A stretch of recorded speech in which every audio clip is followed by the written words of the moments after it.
ready for the next poet coming to the stage? Say yeah. You are already clapping. Already raising the energy for the one, the only Nat Unlovable.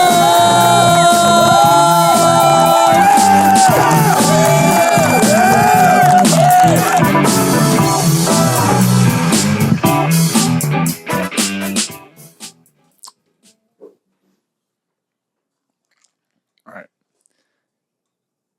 Hey girl, I ain't trying to be nice. I know you've had too many nice guys. I'm not trying. Okay, hold on. Hold on. I broke. Give me a second. Hey babe, I ain't trying to be nice. I know you've had too many nice guys. Ain't nobody got time for that kind of life. But I'll do what I can to carry you tonight. Hey girl, you were looking so fine when you were serving merch at the show that night. When you were selling merch at the show that night. I've had a little bit of drink. Can we start over? I mean, you just started. So. All right, let's start over. Hold on.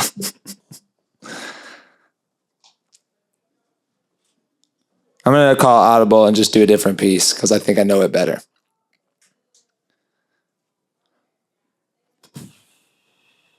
One day I'm going to live in NYC because that's the same city as BIG. You want to spit those bars, you better show ID. Okay. I was born in the A, had to pack up one day and get away, so I moved out to LA. I was in my head about too many things I left behind, too many things. That night when we were drinking the wine, when I was drunk, you poured the wine and I left it all behind. And now I'm a nice guy, fly guy. Pick the wrong side of that toot-toot drive-by. Rolling your little lie-lie, puff your little side. Nice guy, fly guy. Look at that white boy. From the A moved to LA. Had to pack up and get away. I'm forgetting the words. I'm forgetting the bars. That's okay. We're still going to go far. Because every L makes a win, and every loss becomes who you are. Stumble it, mumble it, fumble it. That's all right. Get back up and fly. There we go.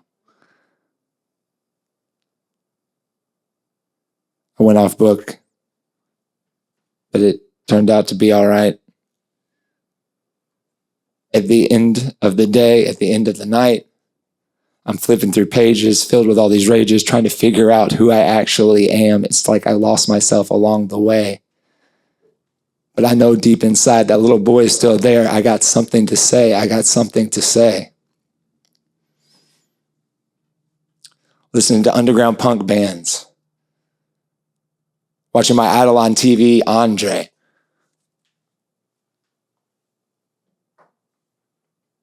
So as I tucked myself in, at the end of the night, lost my family, leaned a little too hard into the pride.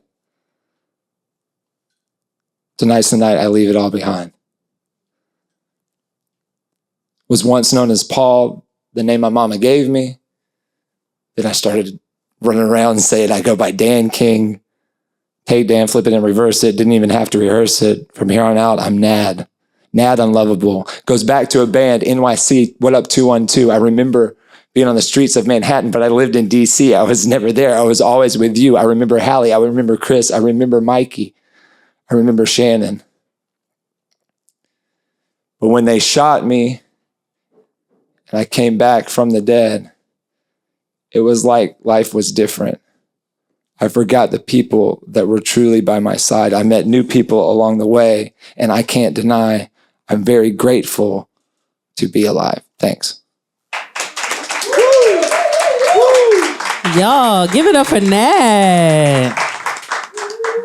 It was giving very inner child, speaking from a space where you felt safe and able to, express yourself.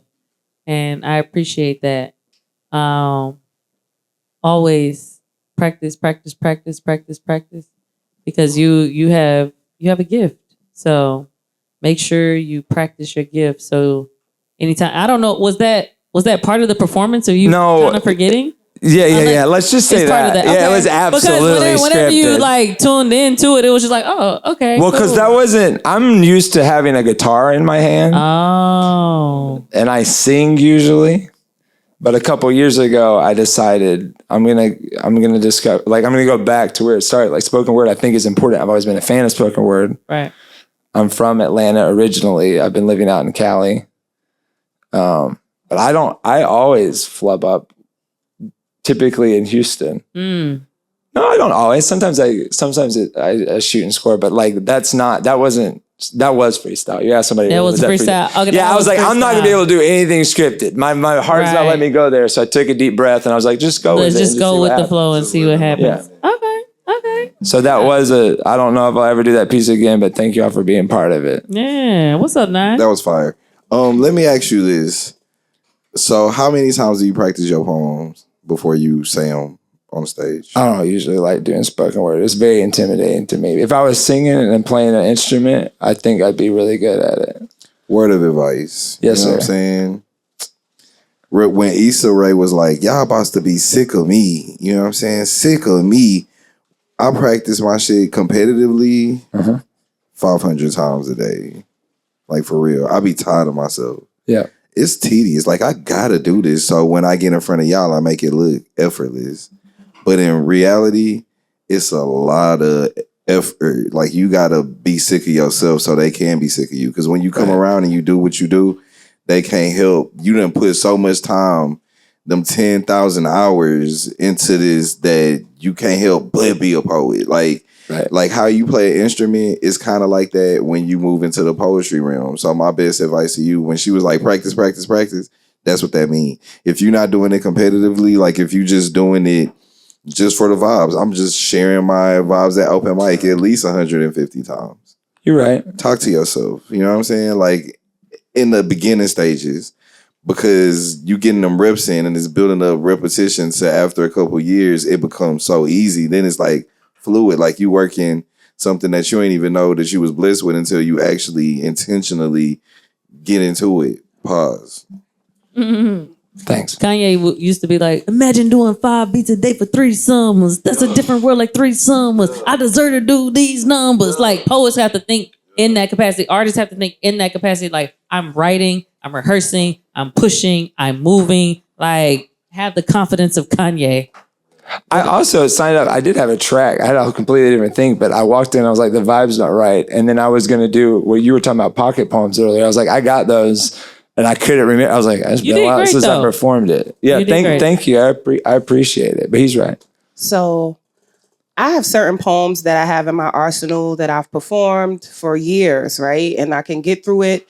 And it's an amazing performance. Everybody loves it. Everybody knows that these are viral pieces. And recently, as I went through a transition, when I would get on stage to try to do these viral pieces that I know like the back of my hand, I get halfway through and forget the words. Sometimes it is that your time with the poem may have expired. Yeah, I think that might have been what was happening. I think that's what happened because when, I don't when feel you it no as much as I longer used to. resonate with the That's poetry, you physically can't get it out because it no longer belongs to you. The time with the poem, it's in the ether now. It's in the ether. Release it. We try to sit with our poetry to say, well, I know this one. I'm going to do this one. I remember this one. But you're not even the person that wrote that. No, and it's already on an album that's released, and I don't feel as connected to it. Yeah. So what you have to do is get in touch with your new pieces. When I perform my new stuff, it flows so effortlessly in the poems that everybody else loved. They'd be like, Kara, can we hear this? Can we hear that? I'd be like, I don't even know that poem no more. The time is lived. Release it because your present self and your past self are fighting with each other right now. Right. Because your present self is sitting there trying to go, damn, why I can't remember this poem? I know I wrote it, but I'm not that person. Yeah. You didn't write that. That's good news though. That's good. You talked about elevating earlier. It's great news, and we try to hang on to it because I've done it. Every show I got booked for from January to March of this year, I got on stage and fumbled because I kept trying to get on stage as this Kara J that could get up there and do toxic poetry, and this Kara J that could talk about this, talk about that. And it's like, if you're not that person, your body is going to reject you trying to pretend to be that person. You could lie to everybody in the room, but you can't lie to yourself and you can't lie to that mic. So that's why you stumbled, because you're no longer living in those experiences. Let them have their time. Step into your new season and allow the new you and the current you to say what they want to say. That's good. And if you sit in that space, what would you have said today, right now on this mic, if you wasn't thinking about what do I know the best? What do I remember? It's this present version of you. Whatever he would have wanted to express is what could have. Well, that's what I ended up doing. Yeah. I love I mean, it. I freestyle that out. Like, well, I'm not gonna be able to. And You're you see right. how You're right. effortless with freestyle came out? Right. Right, because it was you can't. now. You're not. It's exactly what you're saying. I needed to hear that. That was like a word for me. Thank you. Wow. Thank you That's so much. good. Y'all give it up for Nat. Here, this is for your desk. Oh, thank Your you. lighter is on your desk. Oh, perfect. It can Y'all go need to bring right her here. lighters. She needs them for her Boom, boom, desk. boom. I know. I actually had took. Oh, look, this was I'll at my make house payments. beforehand. This right here. Boom, boom, boom. Those 3 right there. It will make it actually a full 25 because I had took those off because I was missing a lighter and I didn't feel like walking to the gas station. Look, right now there's 22.